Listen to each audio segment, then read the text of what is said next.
This is an iHeart podcast. Guaranteed human. In business, there's no room for guesswork. Every shipment matters. Every deadline counts. When you're trying to keep operations running smoothly, the last thing you need is uncertainty. That's why reliability is at the core of USPS Ground Advantage. Each package moves through a secure, nationwide network tracked from dock to door with affordable, upfront pricing and delivery you can depend on. Because knowing your logistics are handled lets you focus on everything else. Visit USPS.com/Ground Advantage to start shipping with confidence. USPS Ground Advantage. Hey, and welcome to the Short Stuff. I'm Josh. There's Chuck. This is Short Stuff, as I said, and that means we're going to start now to talk about Humpty Hump.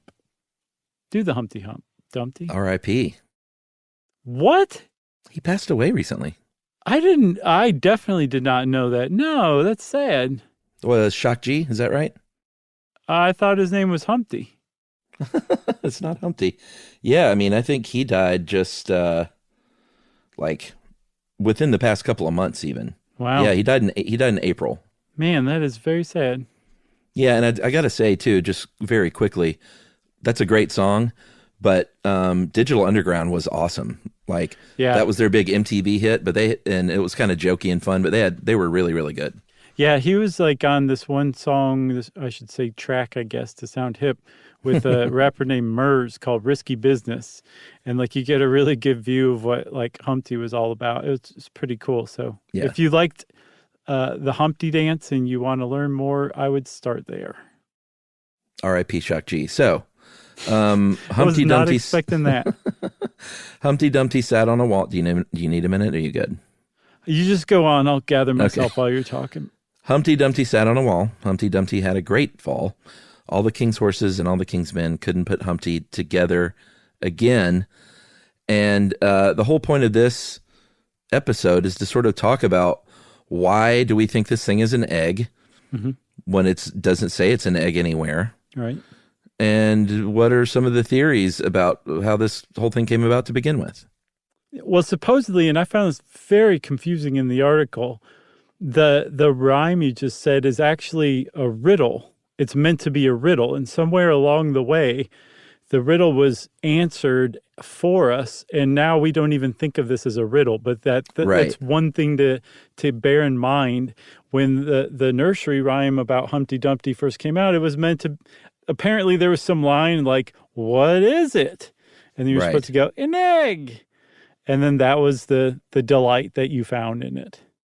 Yeah, and it's also something that's been rewritten in different forms over the years. I think the first time the rhyme itself was in a book was in 1797 in Juvenile Amusement by Samuel Arnold. And the third line, instead of all the king's horses and all the king's men, it said 80 men and 80 more. So all of a sudden it's not rhyming, right? Unless it's 80 men and 80 more couldn't help get Humpty restored or something like that. Sure. That's what I'm going with. I like that. But the first rhyme, did you say it was back in 1797 when it first appeared? Yeah. And so from the get-go, I think everybody was like, what is everybody talking about here? Well, there's got to be something to this. So people started thinking that there was more to the Humpty nursery rhyme because it is so bizarre. Like, it gives you almost no context whatsoever. It's really dumb. It's a little dumb. Not a lot happens, and the thing that does happen is very unsatisfying. Very. So I think people, after the people who understood what this was all about had died off and failed to pass along what they meant, those people started wondering exactly what was behind all this. And so some theories started developing. Yeah, one of it is that Humpty Dumpty was supposed to be Richard III, King of England. In Shakespeare, about Richard III, he's depicted as a poisonous humpback toad. And that's basically how history came to see him, thanks to Shakespeare's depiction. Right. But King Richard was only in office, ruled for a couple of years, about 26 months, and supposedly, fought for the common man and was against, corruption and bribery and enacted a bunch of laws to fight that stuff. So not fair to King Richard. No, and for some reason, some little part of my brain is being tickled right now. Like we talked about King Richard as if he was, did. and I think was there a Robin Hood episode? Isn't King Richard like the yes. bad guy in that? Maybe. Like he was like just a lion who just wanted his pudding or something weird like that. I don't remember. But yeah, apparently he wasn't a bad king, but it was basically Shakespeare who did that. But the point is Richard III was the last English king to die in battle. He died at the Battle of Bosworth. Big Bosley. difference. Yeah. I've been watching a lot of Charlie's Angels lately, and I wanted to say Bosley at first. Are you really watching a lot of Charlie's Angels? Yeah. Remember they keep re-showing that one where Sammy Davis Jr. plays two versions of himself? That got you hooked. Mm-hmm. But yeah, King Richard had a horse named Wall and supposedly fell off of the horse and was bludgeoned. So, fell off, sat on a wall and fell off the wall. So that's sort of where that connection comes in. Couldn't be saved. All the king's horses and all the king's men couldn't put him back together again. So couldn't do it. This is where my money is. I just want everyone to know that's what I think Humpty Dumpty is all about. All right. Well, let's take our break and we'll come back and talk about Lewis Carroll kind of gumming up the works and some other theories right after this.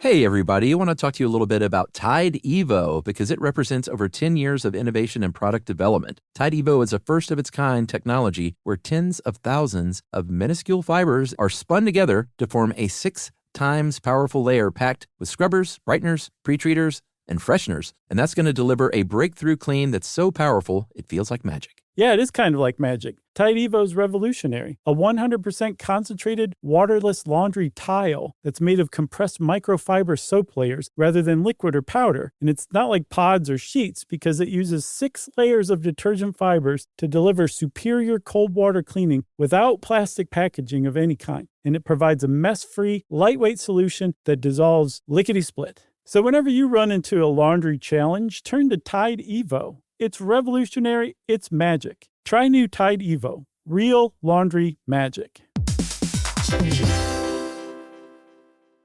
Everyone knows winter is the real mess maker. You don't need WeatherTech floor liners for summer unless you hit the beach and half the beach ends up back in your car or the campsite dirt ends up in your trunk. Then you'd want a cargo liner or a road trip goes sideways, lemonade spills, ketchup goes rogue, ice cream drips. Yeah, you'd be pretty happy about those WeatherTech seat protectors. So just to be clear, as the mud you're inevitably going to step in this summer, you don't need WeatherTech unless you plan on doing summer. Visit WeatherTech.com today.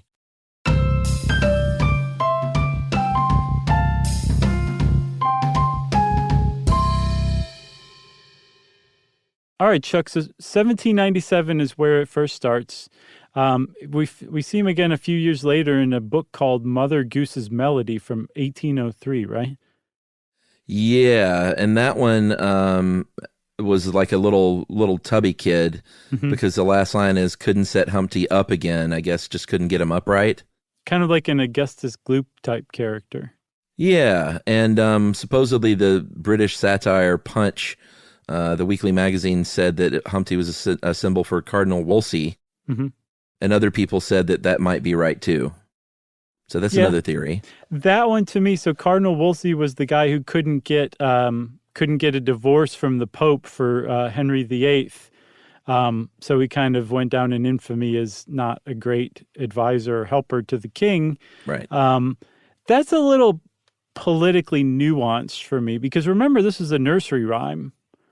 So I don't see kids like singing a nursery rhyme about, Cardinal Wolsey falling from favor with Henry VIII. I do see them singing a nursery rhyme about the death of King Richard, though. Yeah, I'm with you so far. I mean, adults don't say like, hey, kids, I got a nursery rhyme for you. Here it is. Don't adults just like write down nursery rhymes that they hear kids saying, and then that's how they become widespread and popularized, but they're ultimately created by kids?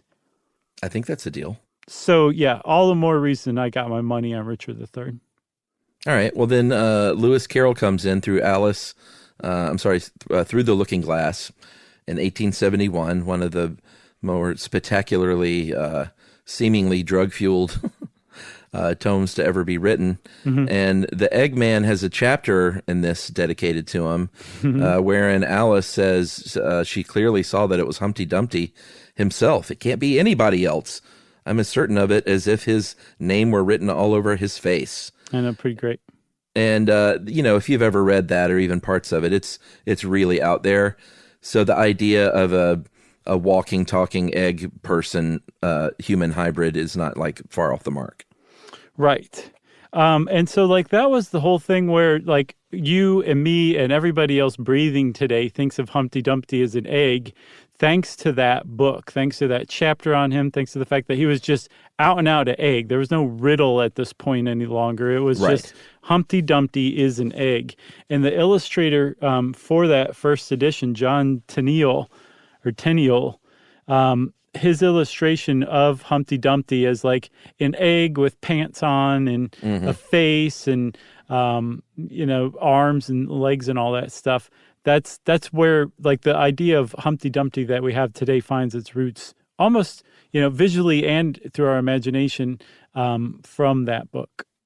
That's right. That's the first time it was like, look, it's definitely an egg. Let's just cut to the chase. Face it. Cut to the chase. And there was also, that was printed differently in that book too, the actual rhyme. The final line is, couldn't put Humpty Dumpty in his place again. So there wasn't even an egg breaking in that version. Which I found kind of sweet. Nice. Yeah, sure, why not? So there's one more theory. There's a few more theories. Some are literally not even worth mentioning. But there's an idea that a Humpty Dumpty was actually the name of a drink. Right, and this is this doesn't sound good to me, but you never know. In the old, does this sound good to you? Yes. So, beer boiled with brandy. Okay, not the boiled part. Did you check out the recipe that was revived by bartenders today? Oh, you mean the modern version? Yes. No, I'm sure they made that taste good. Yeah, okay. I'm talking about the original version. Ale boiled with brandy was called, and this was the first time that the rhyme wasn't there, but the words Humpty Dumpty ever appeared in print was in 1690 in a slang dictionary, and it was ale boiled with brandy. And the connection there is that really strong beer was called Hum, and so Humpty Dumpty Hum. There you have it. So I mean, I feel like we should give the recipe for the Humpty Dumpty, don't you? Sure. And I think it sounds delicious. So you take 1 ounce of brandy, 1.5 ounces of ale. I would go with pale ale if I were you. A quarter ounce of lemon juice, a dash of Angostura, and you put it in a mixing glass with some ice, stir 15 seconds, and strain into a glass without the ice, garnish with the lemon peel, and raise a glass to your friend Humpty Dumpty. And Shock G, apparently. That's a great callback. You got anything else? For a great MC. I got nothing else. Well, since Chuck said he has nothing else, I can attest I have nothing else. That means we have nothing else to share with you in this episode of Short Stuff, which means Short Stuff is out. Stuff You Should Know is a production of iHeartRadio. For more podcasts from iHeartRadio, visit the iHeartRadio app, Apple Podcasts, or wherever you listen to your favorite shows.